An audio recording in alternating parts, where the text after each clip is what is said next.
Jay, I have a question for you. Yes, sir. Who do they call when Bumbleberg's in trouble? The kid from Home Alone. A man don't with know. style and suction cups for ears. Inspector Gadget? It's Larry Boy. It's Larry Boy.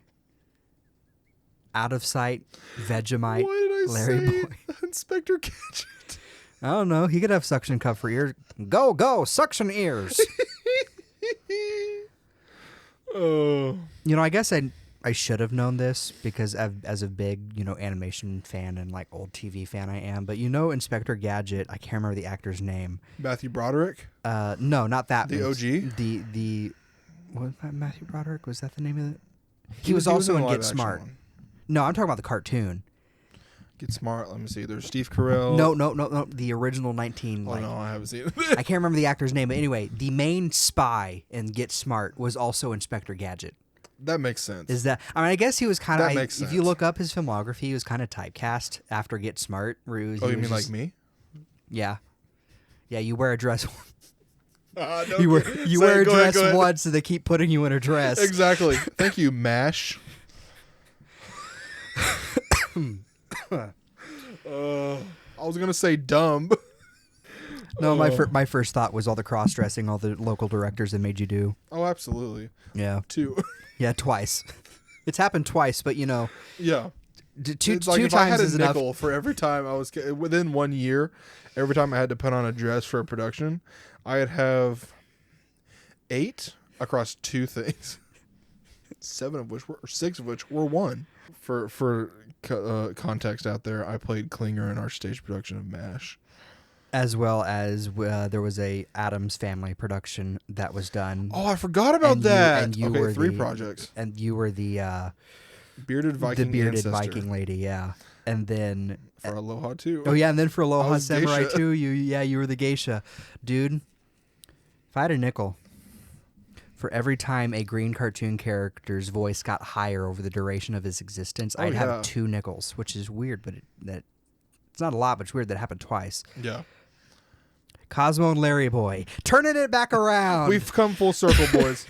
No, I've been on a I pressed shuffle on my songs the other day, and his cheeseburger came up, and so I've just been kind of on a little bit of a VeggieTales kick. Is that why you said you couldn't play it at the store? Yeah, because if I play my music right now, it Sir, would just people be pop like, up I and wanna listen to VeggieTales. yeah. I love that. Oh, I love that. But yeah, how's that for a cold open? Yeah. VeggieTales and cross dressing all in the same.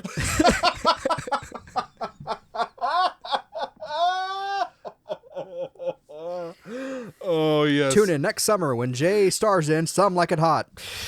Tootsie.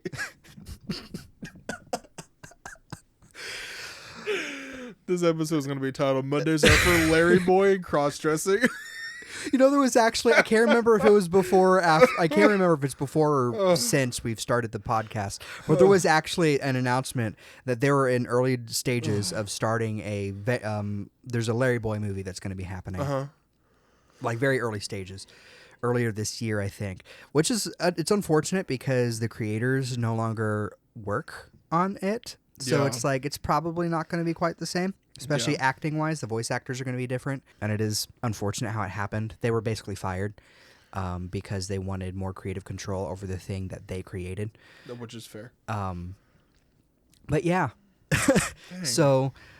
But I've been on a big VeggieTales kick lately, just for that reason, purely for nostalgia, like just going through and Because it listening just to all the happened to come by. songs, and You yeah, didn't happen upon it. Yep. So yeah. Welcome back to Mondays Are for the Nerds. Your weekly... Your weekly. I'm still trying to get over Larry Boy cross-dressing. Your weekly recap of this week's pop culture news. I'm your co-host, Jay Wright. I'm your other co-host, Tristan Stump. And thank you for joining us after our double episode last week. Yeah. Finally, actually, probably making up for last week. It's probably going to be a shorter episode this week.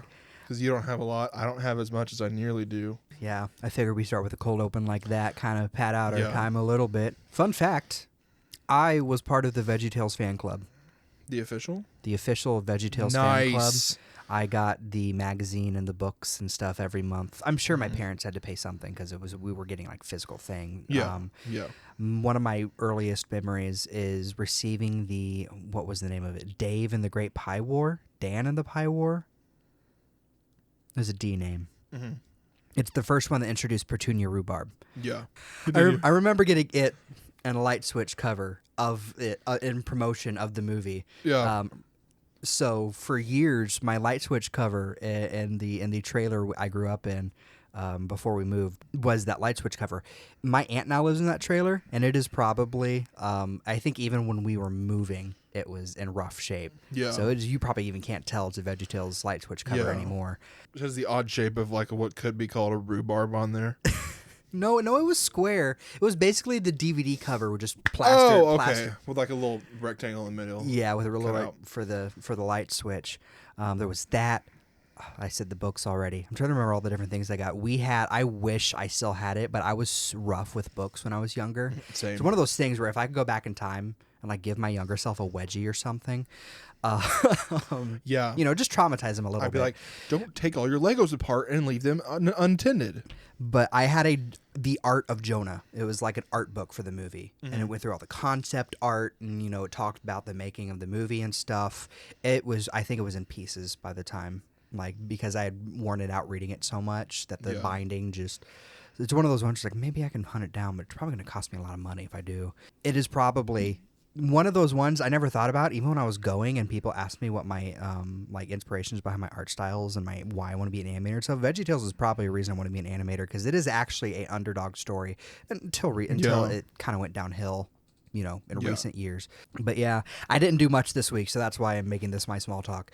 They were, I can't quite remember the whole story, but basically it was just two guys started this animation thing, and because they wanted to make TV that they could watch with their kids, which is why VeggieTales is so universally funny, because they wanted to make a show that parents and kids could enjoy alike, and then they just still teach something, and then still be like educational in some way. A lot of love for VeggieTales, both for nostalgia reasons as an animator, because it's just kind of cool that it was independent for as long as it was.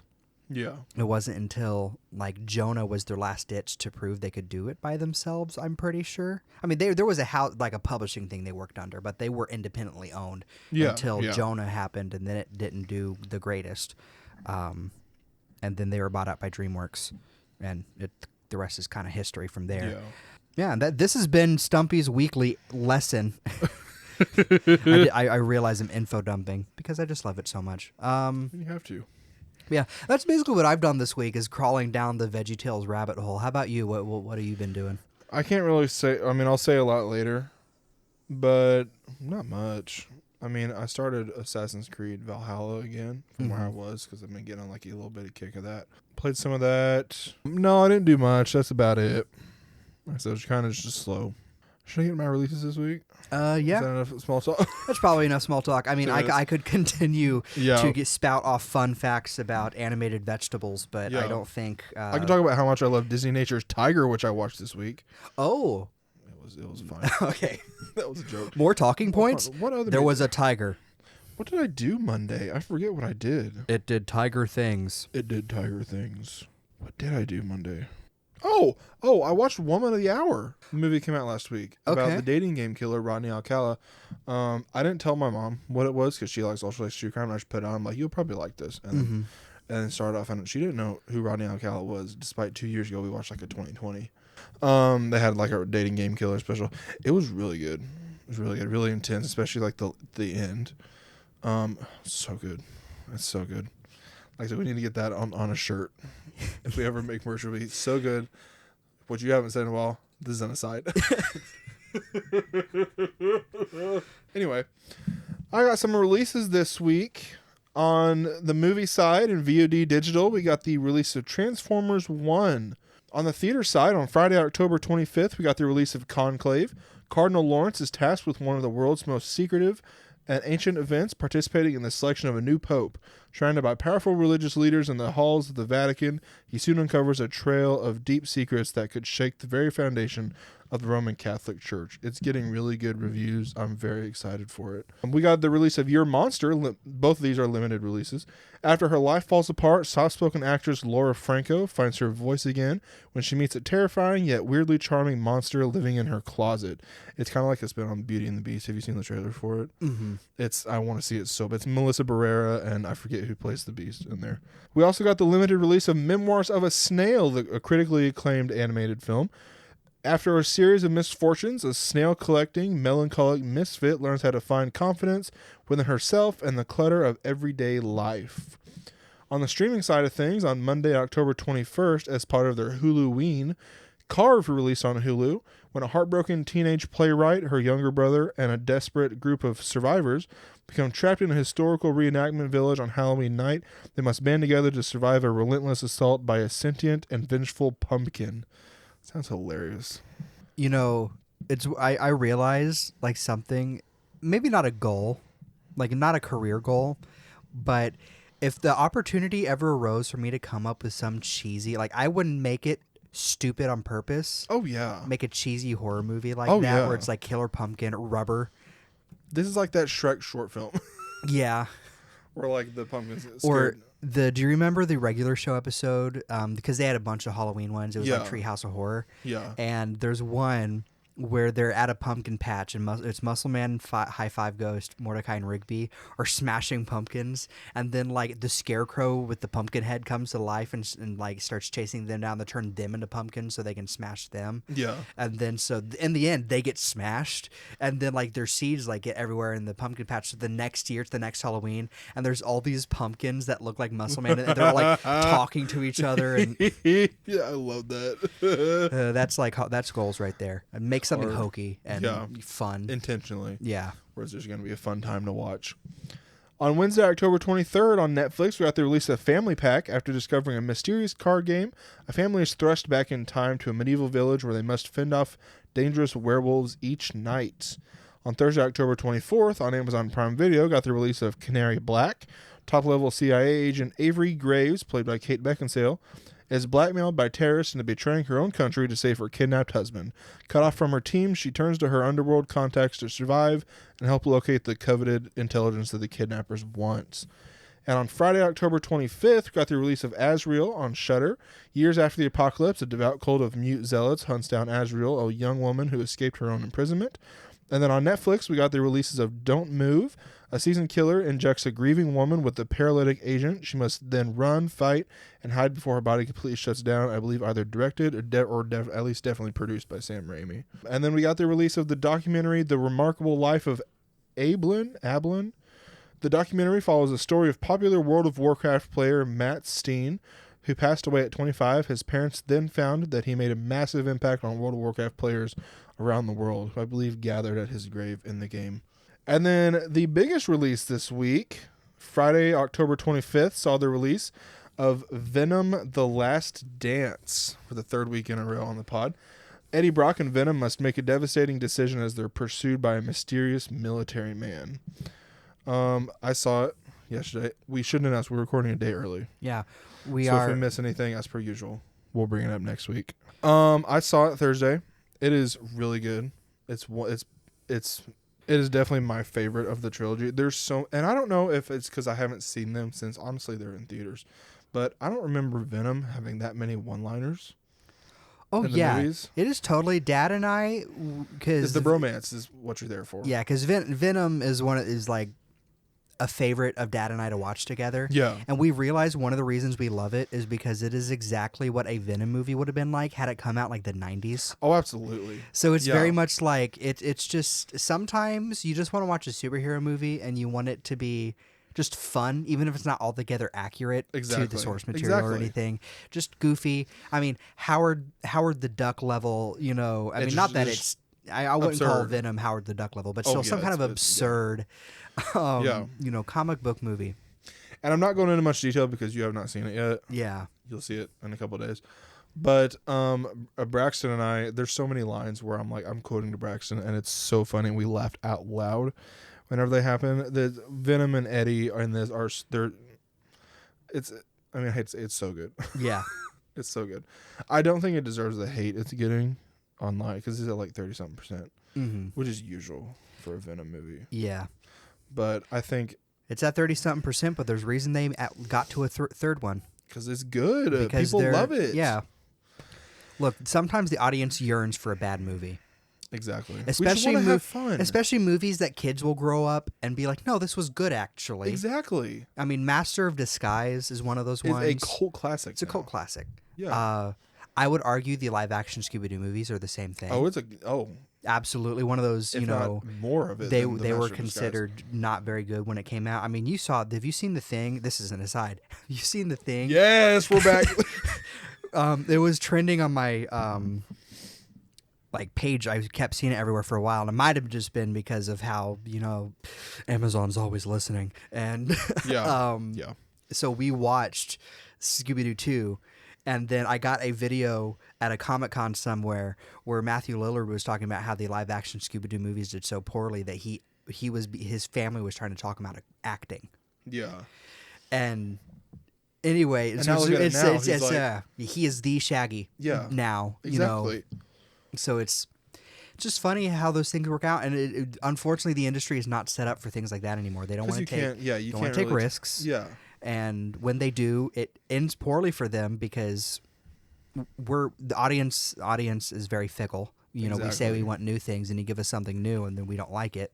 But so Venom was one of those things where it's like, I'm glad it got to be a full trilogy. Oh yeah, because I'm going to look back at those and be like, no, those were good actually. In a time where in a time where the MCU is trying to figure out what the heck it's doing, it's good to have Sony is.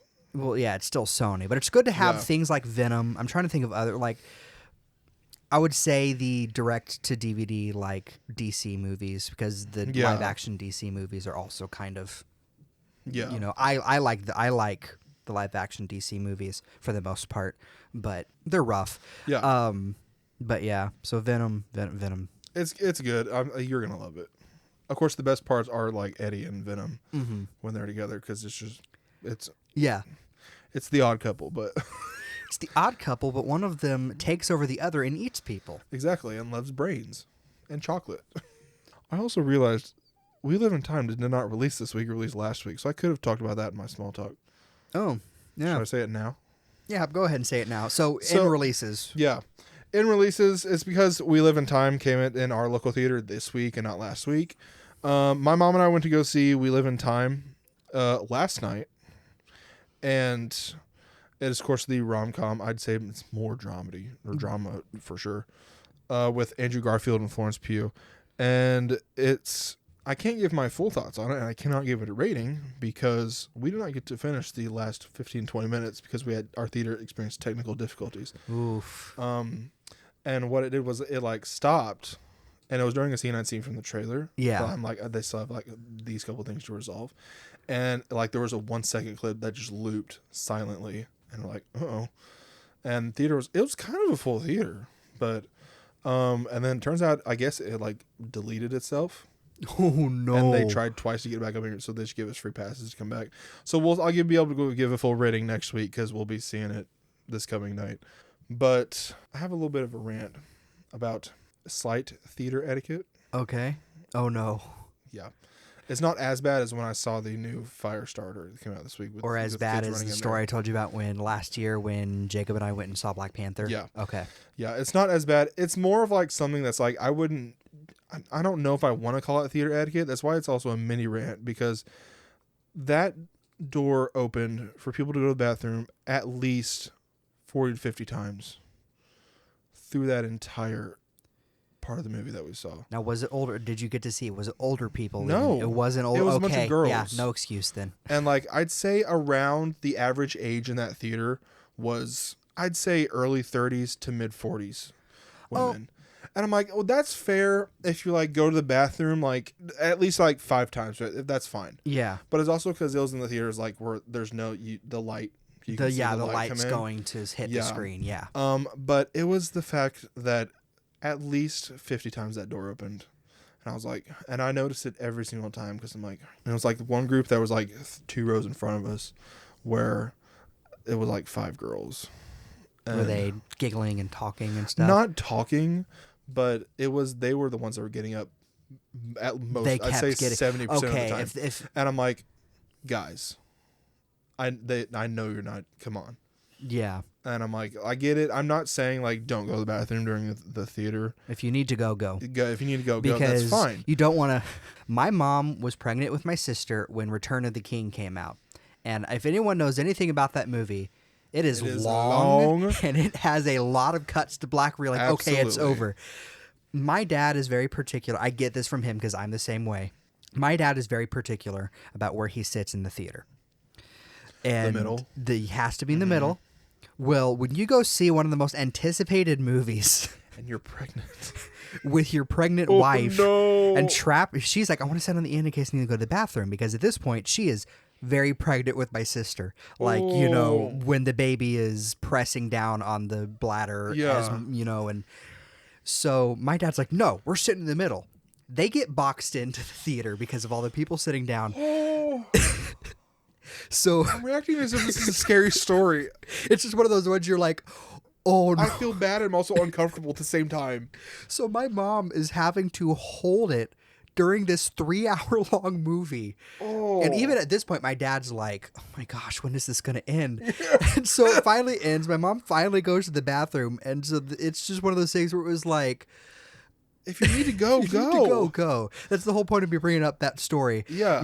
If you need to go, I'm not saying don't go to the bathroom, but please control it if you need to. Don't get up, Yeah. So many times where the rest of the audience is noticing. Yeah. It's like when because we went and saw Beetlejuice, or my sister and I went and saw Beetlejuice, and then when my parents got back from a vacation a week later, or 2 weeks later, we went and saw Beetlejuice again with them, and there was this family behind us that was just giggling and laughing and saying things out loud, and me and several other people would just kind of look back at them. Mm-hmm. Yeah. So it's like movie etiquette is just kind of... Yeah, there's a reason I like going to places like the Alamo. Exactly, that enforce it.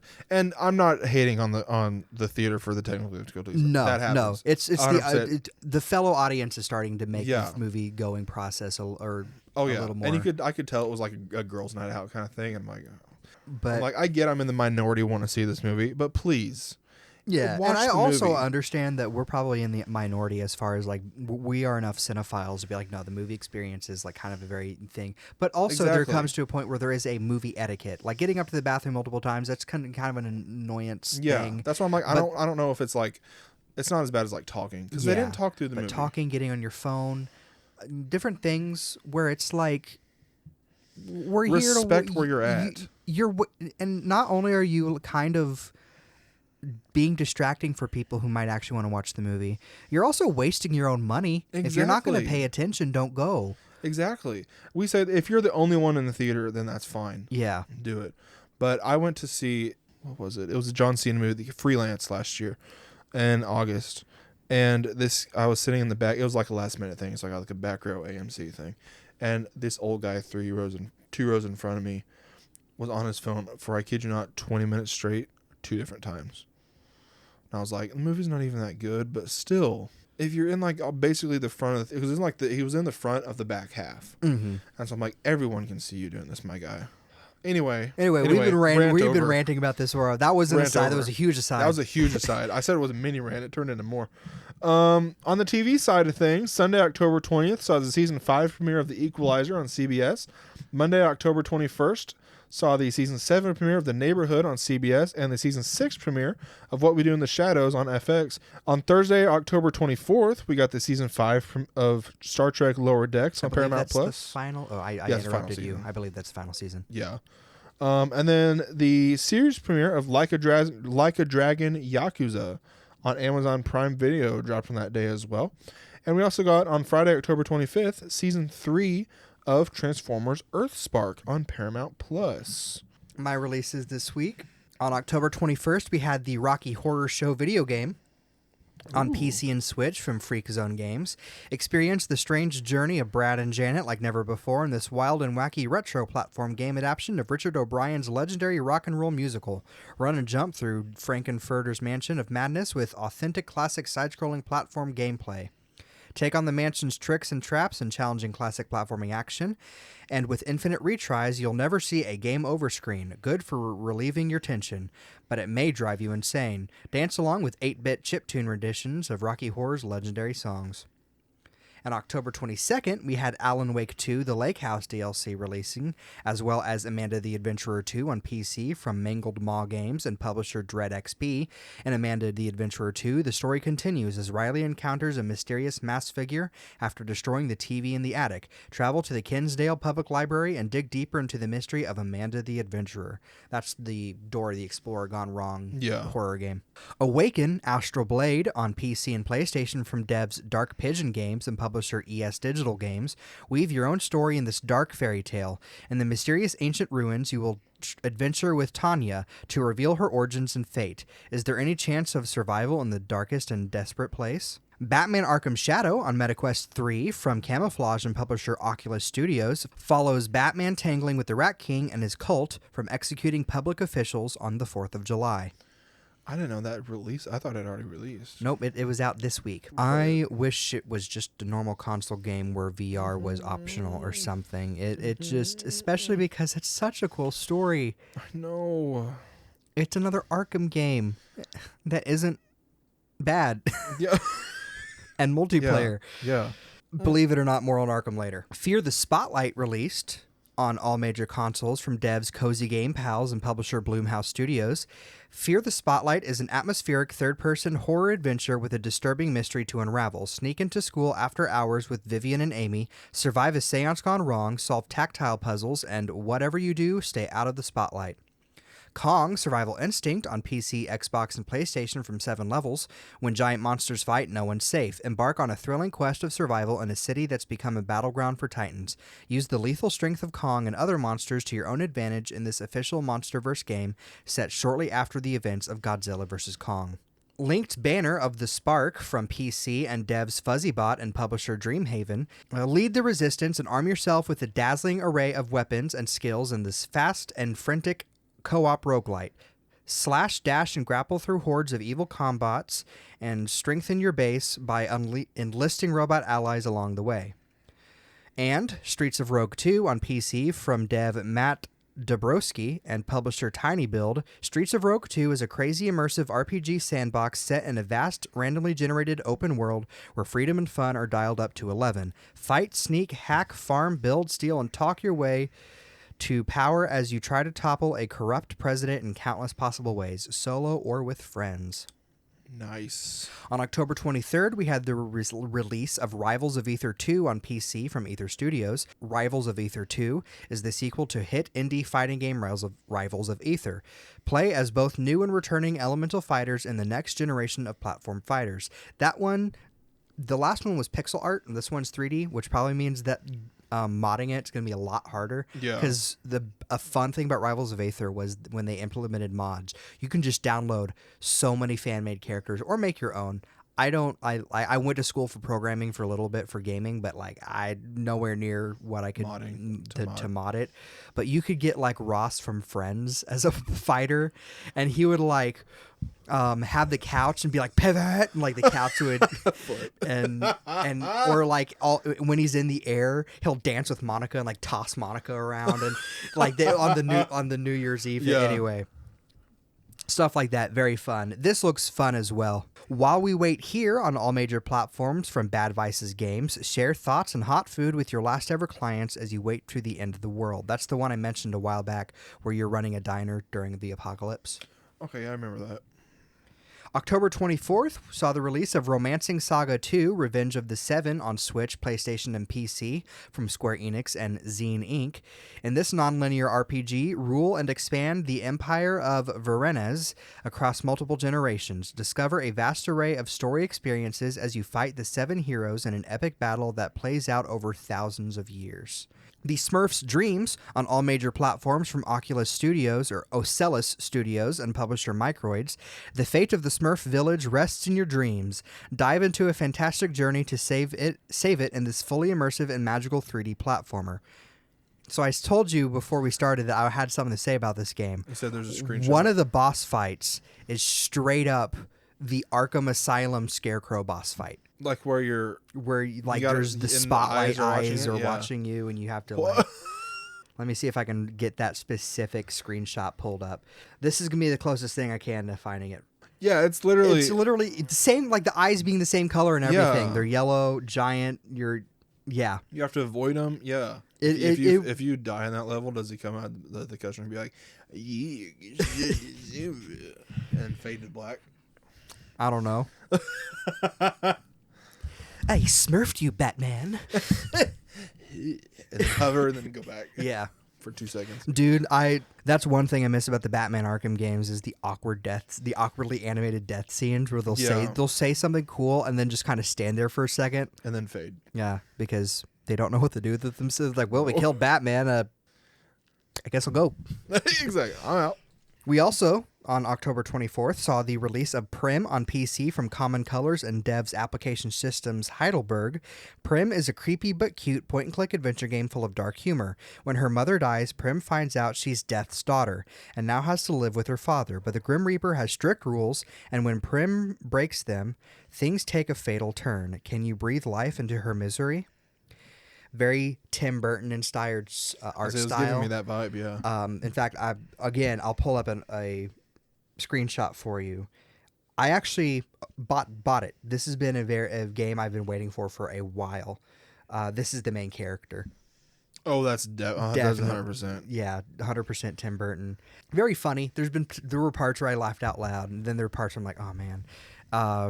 Voice acting is decent. The main character is probably the most rough voice acting, which is unfortunate for a point-and-click game. Yeah. But it happens. Not that it's bad. It's just I looked at that character. I'm like, I didn't expect that voice to come out of that character, the main character, but it's fine. It works. What I didn't expect was one of the main characters to be named Tristan. You're like, excuse me? Anyway, it is I've only played about an hour and a half of it, which is only about the prologue and the first chapter of the game. Very, very fun. Mm-hmm. I'm having a lot of fun with it. I'll probably play a little more after we're done here. October 25th, Banjo-Tooie came to Nintendo Switch Online. Call of Duty Black Ops 6 on Xbox, PlayStation, and PC from Activision. Call of Duty Black Ops 6 is a signature Black Ops across a cinematic single-player campaign, a best-in-class multiplayer experience, and with the epic return of round-based zombies. Barbie Project Friendship on all major platforms from Zalek Studios and Casual Brothers and publisher Outright Games. Join Barbie on a fun summer adventure to save the Malibu Waves Community Center. Help friends unlock minigames and earn points for upgrades while you restore a beloved landmark. We also saw the release of Miraculous Paris Under Siege on all major platforms from Petit Fabrique and publisher Game Mill Entertainment. Step into the suits of Ladybug and Cat Noir in their most daring adventure yet. Embark on a thrilling adventure where heroism, acrobatic combat, and parkour agility collide as Shadow Moth unleashes a wave of villains across the city. It's up to you and your friends to save Paris. Sonic X Shadow Generations on all major platforms from Sega and Sonic Team. Shadow the Hedgehog is back with classic and modern Sonic and Sonic Cross Shadow Generations, an all-new collection featuring the two unique experiences. I've heard a lot of good things about it, especially the Shadow version. I actually said Trent's like addicted to it. I'm probably going to be getting it next week. Yeah. There is a DLC level coming out that I think you can pre-order it. If you pre-order it digitally, you for sure get it. I don't know if it's gonna be paid DLC or what, but it's a level inspired by the upcoming movie with Keanu Reeves voicing Shadow in the game. So very cool. And finally, in my releases this week, we have Wise X Nordics on PlayStation, Switch, and PC from devs Nihon Falcom and publisher NIS America. Explore uncharted islands, engage in fast-paced action combat, and experience the high seas adventures of unlikely allies Adel and Karja in Wise X Nordics. That might be Wise 10 because I think it's the 10th game. Yeah. Anyway, and that is all my releases for this week. I got a couple my posters this week. we didn't get a lot of posters. We got one for The Brutalist, Love Hurts, Gladiator 2, the Cinemark XD version, Maria, John Wick 10th anniversary re-release, and Queer. On the trailer side of things, we got a trailer release for Goosebumps The Vanishing, releasing January 10th on Disney Plus and Hulu, starring David Schwimmer. The Brutalist, releasing December in theaters. The Guts World Tour concert film, releasing October 29th on Netflix. The trailer for Love Hurts, releasing February 7th in theaters. Trailer for Interior Chinatown, releasing November 19th on Hulu. Severance Season 2, releasing January 17th on Apple TV+. The second half of the final season on Cobra Kai, releasing November 15th on Netflix. One of Them Days, releasing January 24th in theaters. Maria, releasing December 11th on Netflix. And The Agency, releasing November 29th on Paramount+.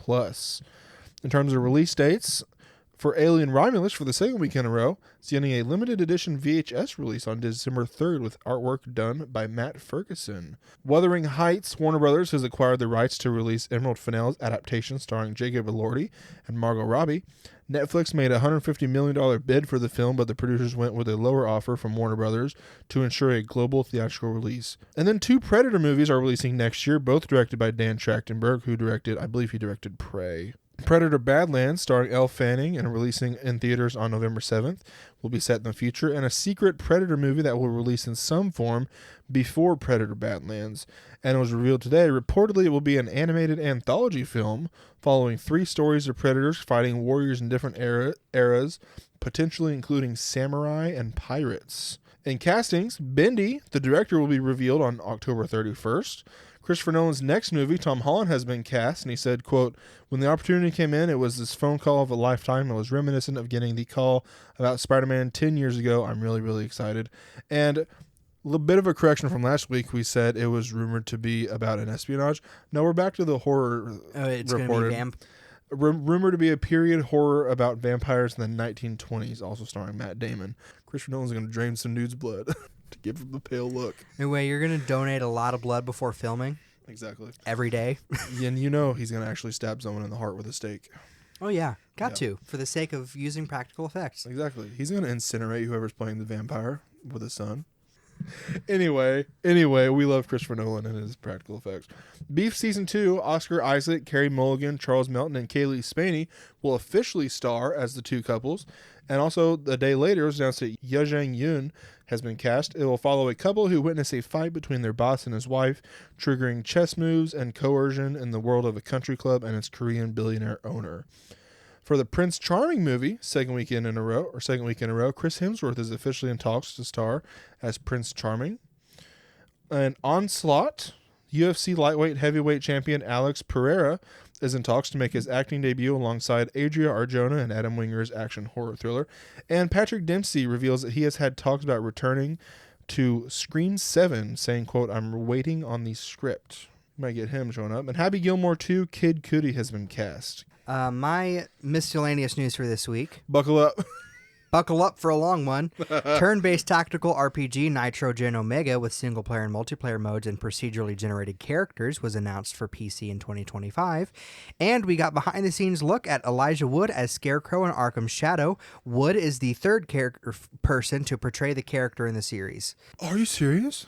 Yeah. I figured he wasn't the one in Arkham Knight. No, in Arkham... Asylum and Arkham Asylum, and there was a, spin-off game. It was not Arkham Origin, it was like a mobile game or something. Okay. I cannot remember the name of the actor, but it was a voice actor. Yeah. And then in Arkham Knight it was John Noble. Okay. And then now it's Elijah Wood. Batman and Joker are the only characters to Harley Quinn to a certain extent are the only characters to consistently have the same voice actor through all the games. Yeah. Moving on.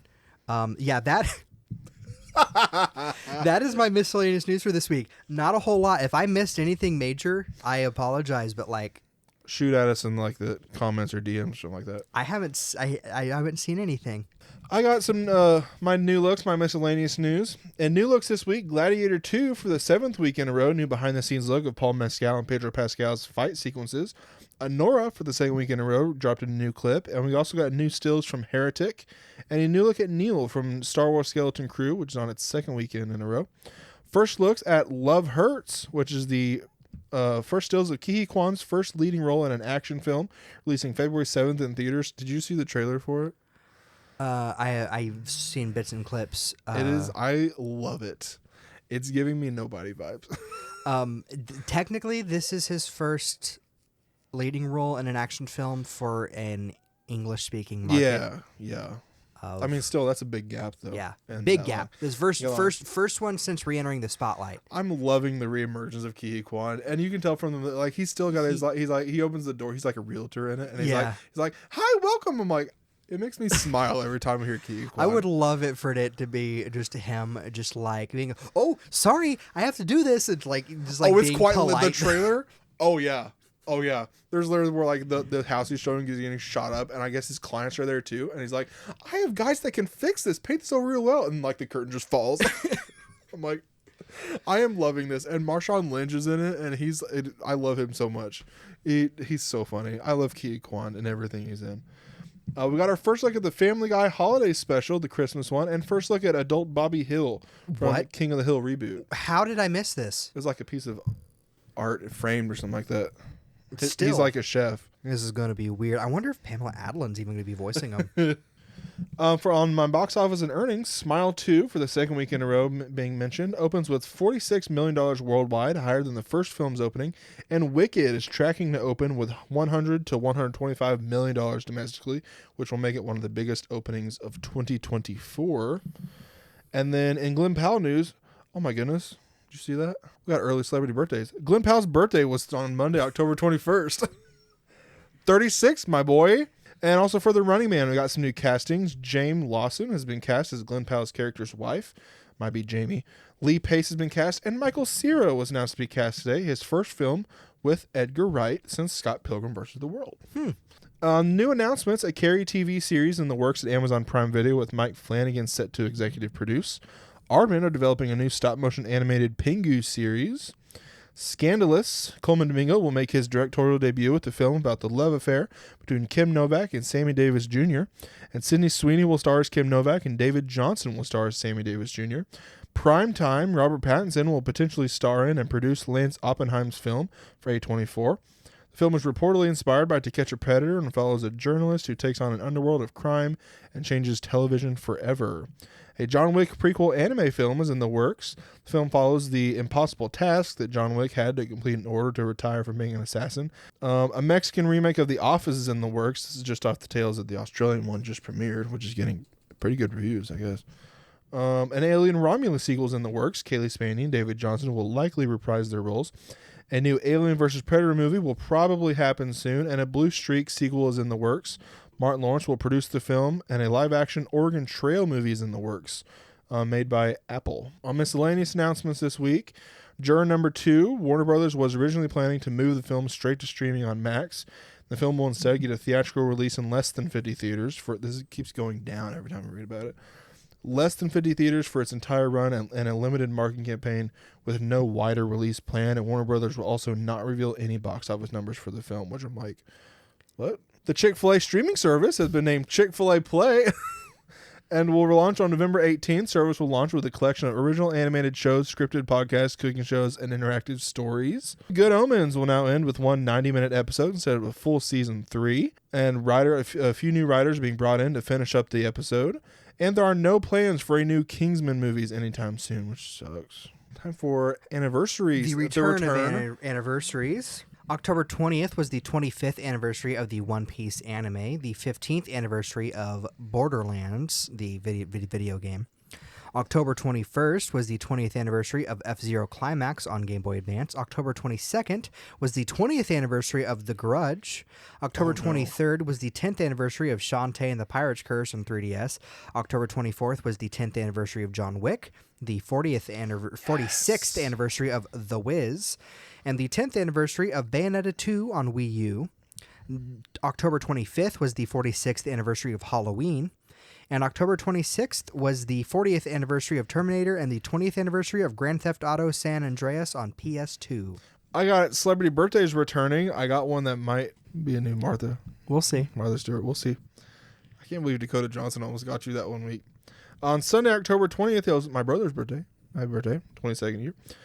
Kamala Harris, current vice president, Democratic presidential nominee, turned 60. John Krasinski, The Office star and director of A Quiet Place, turned 45. And Snoop Dogg, rapper and frequent collaborator of... I ruined that.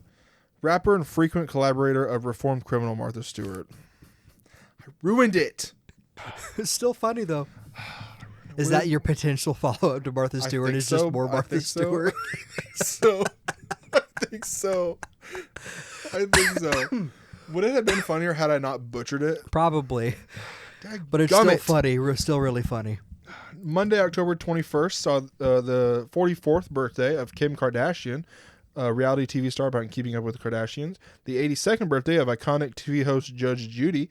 And the 48th birthday of Fleabag and Ripley star Andrew Scott. Tuesday, October 22nd, saw the 33rd birthday of Keith Leak Jr. from Smosh. The 72nd birthday of Jeff Goldblum from The Fly, Jurassic Park, and Independence Day.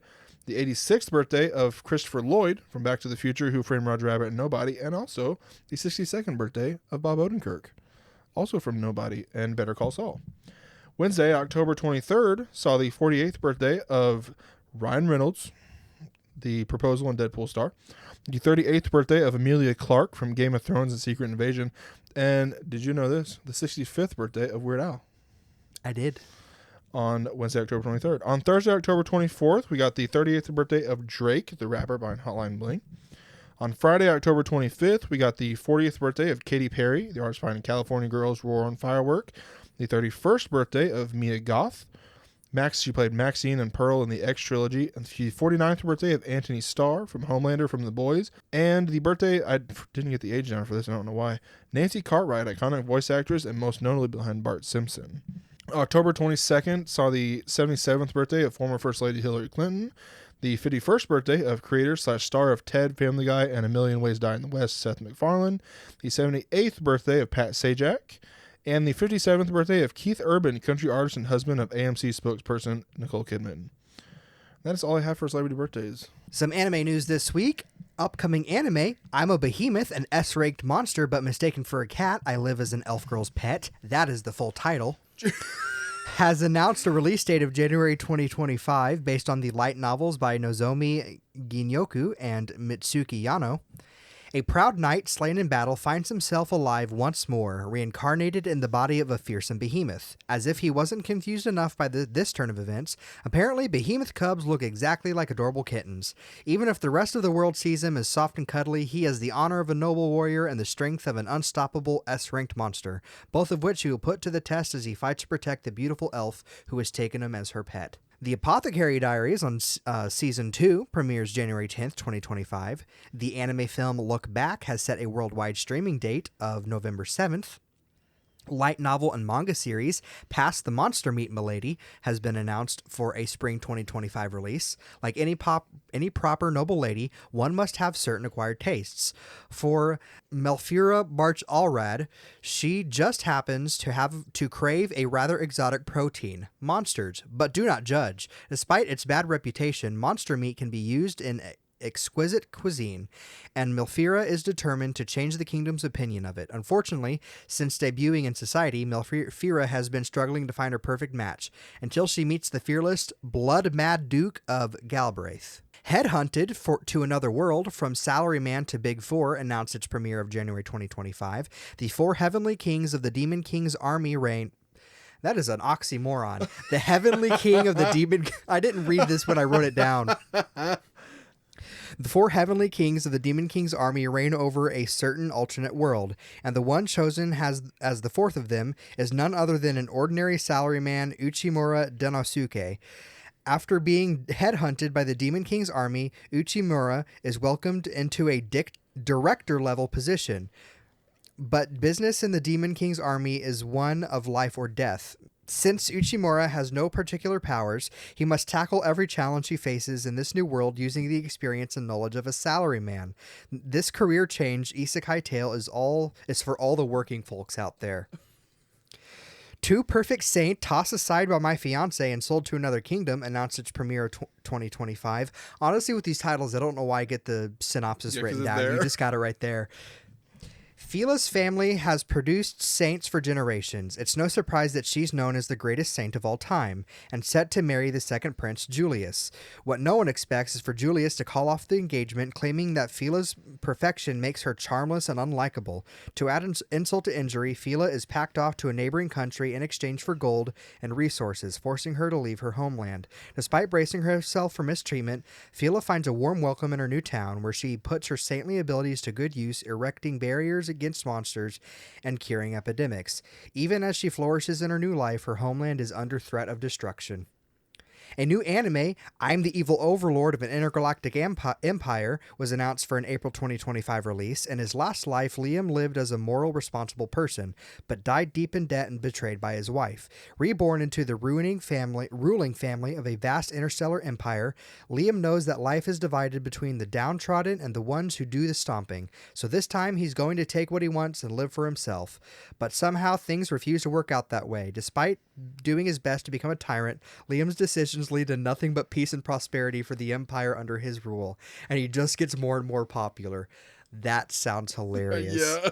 An anime adaptation of The Holy Grail of Eris was also announced. And that is my anime news for this week. Nice. Oh yeah, my comics news. A new Carnage comic series. A new Carnage comic series will begin in February, featuring Eddie Brock as Carnage, written by Charles Soule and art by Jesus Sai. On my comic side of things, on DC side, we got the 10th appearance of The Penguin, episode 5 released.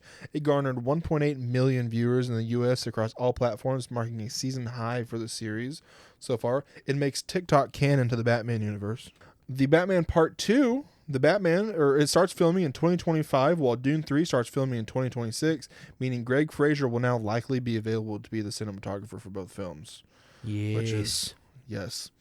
And then dynamic duo, the Jason Todd, Dick Grayson, Robin movie, eyeing a spring 2028 release window. On the Marvel side of things, we of course got the release of Venom: The Last Dance, debuted with 37% on Rotten Tomatoes. Andy Serkis is officially the voice of Null, and it earned $8.5 million in domestic previews, which is the lowest of the trilogy, but that doesn't really mean anything. That's just a Friday show, or Thursday opening. Agatha All Along for the 8th week in a row. Episode 7 released, and they released that day the first look at Catherine Hahn, Patti LuPone, and Joe Locke as the Wicked Witch, Glinda, and Maleficent, respectively, in the new episode. Deadpool and Wolverine, sad because it doesn't have a record anymore, because it didn't release anything last week, has become the 12th highest grossing film of all time domestically, passing Barbie, and it released on 4K, UHD, and Blu-ray on October 22nd. I mean, this might be its last week showing up on the pod. Probably. We'll see. Pour one out for Deadpool and Wolverine. On Avengers Doomsday, filming will begin in the spring. We've talked about this before, but I don't know why Marvel is having like 1 year shooting, like it shoots 1 year before it comes out. Like, yeah, well that's a lot of crunch time. It's not exactly. great. Blade's back, as we predicted, delayed indefinitely, has been taken off the release schedule. There's only ever going to be one Blade. There's only going to be exactly. Spider-Man 4 filming begins next year, Tom Holland confirmed. Tom Holland says the idea is, quote, crazy, saying, quote, it's a little different from anything we've done before, but I think fans are really going to respond to it. And it officially got a release date today of July 24th, 2026, with Destin Daniel Cretton officially set to direct. It will be the back-to-back release with Christopher Nolan's next movie, which means Tom Holland will have two, not the same day, but like 1 week and then the next week. And it is the only MCU movie confirmed to be set between, or releasing between Avengers Doomsday and Avengers Secret Wars. And I believe that's the only Marvel release date period between those. Yeah. Ryan Reynolds has shared a new photo of him filming something new as Deadpool. It means Christmas decorations can be seen on the set with Blind Out. I guess it's not the last time. I forgot about this. We're getting a Christmas special, or it's like what they did with Deadpool 2. I said, what if we're getting a very Deadpool and Wolverine Christmas, and it's just a cleaner PG-13, retelling of, like they did with Once Upon a Deadpool. Yeah, they just call it Once Upon a Deadpool 2. Where Blind Al's like, so can you tell me everything that happened? I heard it all, but I didn't I wish see I was it. deaf. Once Upon a Deadpool and Wolverine. So they let us come back for another movie. Does that mean we can I mean, we do drugs. No, this No. time we're PG-13. We can't even more now. Exactly. We can't mention it at all specifically what we're wanting to do. All right. Marvel Studios has revealed release dates for 3 films in 2028, releasing on February 18th, May 5th, and November 10th, 2028. That's all I got for the comic side of things. And celebrity deaths, I got a little bit, not a lot. Michael Newman, he was 68, Baywatch actor, dies after an 18-year battle with Parkinson's. Cindy Charles, 69, Twitch head of music, dies after being hit by a garbage truck in Amsterdam. Ron Ely, 86, TV's Tarzan in the 1960s. Jack Jones, he was also 86, the theme song, Love Boat theme song crooner and Grammy winner. Sarah Dancer, she was 34, from Naked and Afraid. And Phil Lesh, 84, Grateful Dead co-founder and bassist. On my sources this week are Deadline, Movie Insider, Famous Birthdays, comicbook.com, Puck, Hollywood Reporter, Collider, Entertainment Weekly, Bloomberg, Gizmodo, Variety, Empire, Business Insider, The Tonight Show, People, Good Morning America, BBC, The Today Show, Independent, The Wrap, and DC Updates. My sources this week are Discussing Film, IGN, and official sites and socials of the studios mentioned today. And now, onto the final ranking for our October 2024 tier list, Cartoon Moms, based on how good the candy they give out on Halloween is. First up this week, we got from Big City Greens. Nancy Green. Yep. Nancy Green. What are you thinking? This is on you. I'm going on to that say show. that she is name brand candy. Name brand. Yep. And that's all I don't even need to expound on it because honestly, she's the character I know the least, but I know enough to be like, no, she's name brand candy. Name brand. Next up is, I forget her name. Nicole Watterson Nicole from the Amazing World of Gumball. Amazing World of Gumball. I want to say Off-brand Off-brand. candy. That's all she Yeah. can afford. She Yeah. one again with Marge. and Linda. It is like off-brand. Oh yeah. To the point where Richard will eat it, Yeah, no matter what it is. yeah. She's not even going to give it handed out, but what she bought was off-brand candy. Oh yeah. Richard will find it. That episode where he goes, is the parody of the Star Wars line where like, I just felt a disturbance in the force, like his million thoughts. Yeah. It's like about toasters or something. Yeah, they Oh, I forget. it's what like all the whole- toast gets like thrown into the Yeah. pool or something, and Yeah, he's he's like, like, I just felt a disturbance. yeah. I was like, I love Richard. Richard is me. Peggy Hill. Yes. Again, this is on you. This is a toss-up between name brand candy and off-brand in the sense that, like Judy Neutron, she's probably making something. Yeah. She's going to Peggyify it Mm-hmm. and be like, yeah, this is the best thing I've ever heard. And everyone's like, why didn't you just give us candy? Yeah. So we go with off-brand. So we'll go with off-brand because If we she might have candy. She might have something else that she's come up with herself. Yeah. Like I said, in the same vein as Neutron. Next is Rio Morales. From Spider-Verse. Spider-Verse. I want to say name brand. You want to say name brand? Yeah. Or full size. Do you think they're giving out full-size candy bars? I think the dad would be like, I say dad, I forget his name, Jefferson Davis. Yeah. Will want to give out full size. His vibe. And we're talking about Spider-Verse. Yeah, we're not talking about like comics or anything. We're talking about specifically Spider-Verse. I think he would want to give out full size, but she'd be like, no, we're giving out name. What are you talking about? We're giving out name brand. I can agree with that. Vibe? Is that the yeah, vibe? I get that vibe, yeah. Yeah. I don't want to say like off-brand because I think they can definitely afford it because Miles is going to a private school. Yeah. So I'm going to say name brand candy, but Jefferson would want to give out full size. Alrighty. Unlike what's her face from Onward, who, in there, never mind. Yeah. Where her boyfriend would be like, yeah, we're going to give out pamphlets Yeah. with the candy. He'd be like, he'd sneak a full bar in there somewhere. Yeah. So he's a cool dad. He's a cool dad. And then lastly, We got Wilma Flintstone. rocks. Toothbrush. No, I'm kidding. Fruit granola by default. Because candy didn't exist. Exactly. No, it is probably. Man, we're putting a lot of these in off-brand candy. If I say off-brand candy, only because Fred's not going to let her give out anything else. Yeah, but off-brand. But off-brand. Well, off-brand is like the average. Yeah, like it's the average. That's generally going to have the most. But yeah, that's where, because she'll be like, oh, we're gonna go spend the good money on getting giving out candy this Halloween, and Fred's like, no, we're not gonna waste money on that.